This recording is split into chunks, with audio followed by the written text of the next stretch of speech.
Major Shweta Sharma ji. Shri Harivansh महाराज जी। महाराज जी, आप कह रहे हैं कि आपके बच्चा एक बीमारी से ग्रसित है, तो क्या हम पति पत्नी उसके लिए नाम जप करके उसको अगर दें तो उसके कष्ट में थोड़ी शांति हो सकती है? हाँ, हो सकती है, पर अब जैसे बात यह है कि उसका प्रबल प्रारब्ध है। आप तो मान लो पति पत्नी कितना नाम जप करेंगे, अब हम तो बाबा जी ही हैं, इसलिए खुली बात कह रहा हूं कि जिससे आपको नाम में अश्रद्धा ना हो।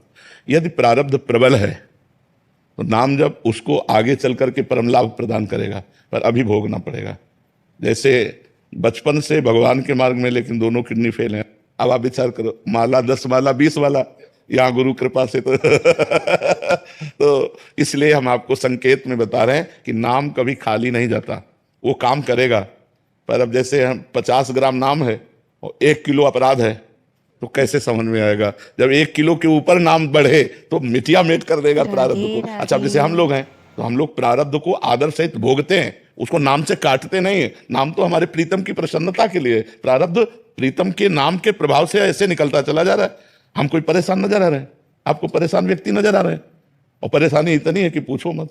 तो नाम का प्रभाव क्या कर रहा है? हर परेशानी को आनंद पूर्वक भोगने की सामर्थ्य दे रहा है, और नाम हमें भगवान तक ले जा रहा है। अब हमें प्रभु के पास जाना है, अपने हर समय प्रसन्नता रहती है। शरीर छूटेगा, अपनी लाडली लाल के पास जाएंगे, जिनका जस गाते, जिनके लिए जीवन समर्पित रहा उनके पास। तो न मृत्यु का भय न दुख। तो ऐसा ना समझे कि नाम लाभ नहीं देगा, पर हो सकता है प्रारब्ध बहुत प्रचंड हो तो नाम कोई प्रभाव आपको दिखाई न दे नाम का, तो आप अश्रद्धा कर सकते हैं कि हमारा बालक स्वस्थ नहीं हुआ, पर नाम काम करेगा, वो उसके जीवन को मंगलमय बनाएगा पक्का। एक नाम त्रैलोक ही तारे, एक नाम में अपार सामर्थ्य। फिर आप माला से जपोगी और उसको दोगी तो उसका मंगल क्यों नहीं हो जाएगा? पर तत्कालिक जो प्रारब्ध है, अगर वो प्रचंड है तो फिर नाम आगे काम करेगा, अभी उसको भोगना पड़ेगा। महाराज जी, यह बहुत बालक है, अगर हम इसको नाम जपने के लिए प्रेरित करें, भले ही उसको नाम का भी अर्थ ना पता हो। हाँ हाँ, बिल्कुल बिल्कुल लाभ देगा, बिल्कुल लाभ देगा, अवश्य लाभ देगा, हमें पूर्ण विश्वास है। मतलब पूरा जीवन की बात कह रहा हूँ। और गोस्वामी तुलसीदास जी कहते हैं, भगवान शंकर को साक्षी करके कहता हूँ, मेरी जबान गल जाए अगर थोड़ी भी झूठ बोलूं, जो कुछ है मेरे जीवन में सब राव माँ, ये 2 अक्षर का चमत्कार है मेरे जीवन में, और कुछ नहीं। ऐसे हम आपसे कह रहे हैं, भगवान के नाम का ही केवल बल है, उन्हीं के नाम के, क्योंकि भगवान को तो देखा नहीं जाता, वो तो दिखाई नहीं देते, लेकिन उनको अगर देखने की चाह या पाने की चाह हो तो ये नाम ही चाह पैदा करता है, और नाम ही भगवान का दर्शन भी करा देता है। भगवान है पतंग और नाम है डोरी, पतंगो यथा त्वाम अनुग्राम में माना। अगर हम नाम रूपी डोरी खींचते जाएंगे तो भगवान रूपी पतंग हमारे नजदीक आती चली जाएगी। ये दृढ़ विश्वास रखो। परम मंगल, भारी से भारी कष्ट में भी नाम ऐसे सुख देता है कि जैसे हमारे कष्ट है तो नाम घसीट ले गया भगवान के चरणों में। अब मन भगवान के चरणों का चिंतन करके रोमांचित हो रहा है, और शरीर में पीड़ा है, पड़ी रहे पीड़ा एक कोने में, भगवदानंद के सामने शारीरिक पीड़ा या शारीरिक सुख किस काम का? अब नाम का प्रभाव जो है वो आप देख लीजिए। अगर आप विश्वास करें तो आपका कष्ट दूर हो जाए, लेकिन हम स्वयं भोग रहे हैं, स्वयं भोग रहे हैं कष्ट को। और नाम में इतनी सामर्थ्य कि सैकड़ों की किडनी 1 मिनट में ठीक कर दे, क्योंकि वो करतुम अकर्तुम अन्यथा कर्तुम परमात्मा जिस नाम के अधीन है, वो नाम हमारे हृदय में चल रहा है। बस यही, या रहस्य रघुनाथ कर बेग न जाने कोई, और जो जाने रघुपति कृपा तो सपने मोह न हो। ये भगवान की कृपा से खूब नाम जप कीजिए। रामफल यादव जी। राधे श्री हरिवंश महाराज जी। राधे। गुरुदेव भगवान हमारे प्रति कोई द्वेष भाव रखता है तो क्या हमारी भगवत प्राप्ति में बाधा है? नहीं, हमें किसी के प्रति द्वेष भाव नहीं रखना चाहिए। हरिवंश नाम लीन जे अजात शत्रु ते सदा।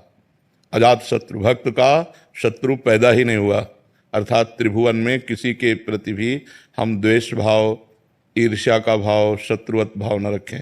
निरपेक्षम मुनिम शांतम निर्वैरम समदर्शनम। निर्वैर, किसी से हमारा वैर नहीं। यदि कोई अपने स्वभाववश हमसे वैर करता है, स्वभाववश हमसे द्वेष करता है, तो भी उसमें भी हम भगवत भाव करेंगे। करत जे अनुशहन निंदक तिनों पर अनुग्रह कियो। हम उनका मंगल चाहेंगे, हम भगवान से प्रार्थना करेंगे वो स्वस्थ रहें, उनकी सद्बुद्धि बढ़े, लेकिन हम द्वेष नहीं करेंगे तो हमारी भगवत प्राप्ति में किंचित मात्र भी बाधा नहीं। बाधा होती जब हम किसी से द्वेष करते हैं, हम किसी से राग करते हैं। हर्ष नारायण जी, मध्य प्रदेश। श्री हरिवंश महाराज जी। महाराज जी, भजन लोगों के बीच प्रकाशित हो गया है, इसे अब छुपाएं कैसे? इसके चलते छुपाने की जरूरत नहीं। छुपाने की बात वो कही जाती है कि जैसे हमें जो अनुभूतियां हो रही हैं, हमारा जो भजन का आंतरिक भाव चल रहा है, वो हम कभी प्रकट ना करें। अगर हमको किसी मित्र या किसी साधक से बात भी करनी है तो हमने संतों से सुना है ऐसे से ऐसा करना चाहिए, ऐसे से ऐसा करना चाहिए, ऐसा करने से उसको लाभ प्राप्त होता है। बात हम अपनी कह रहे हैं, लेकिन हमने संतों से सुना है। हम अपना अनुभव बता रहे हैं, लेकिन किसी साधक और संत का लक्ष्य करके बता रहे हैं। किसी को ये ना समझने दें कि हमारी स्थिति ऐसी है। यदि हम ऐसा बोलेंगे तो उसमें हमारा अहम व्यक्त होता है और हो सकता है हमारी साधना रुक जाए, हमारी साधना में बाधा पहुंच जाए। ऐसे जब हम गाएंगे तो सब जानेंगे ही, हम नाचेंगे, रोएंगे, प्रभु के गुणगीत गाएंगे तो लोग कहेंगे ही भक्त है। लोगों के कहने से क्या पड़ता है। सब बहुत बड़ाई करते हैं महाराज, मैं पहले से तो बहुत नीच अधम हूँ। जब आपकी बड़ाई करें तो आप उस समय ध्यान दीजिए, जब आप प्रभु के नहीं थे तो आपकी कोई बड़ाई नहीं करता था। तो ये बड़ाई गुरु की हुई, ये बड़ाई प्रभु की हुई, आपकी नहीं हुई। आप उसे हृदय से भगवान को समर्पित करते रहिए तो फंसेंगे नहीं।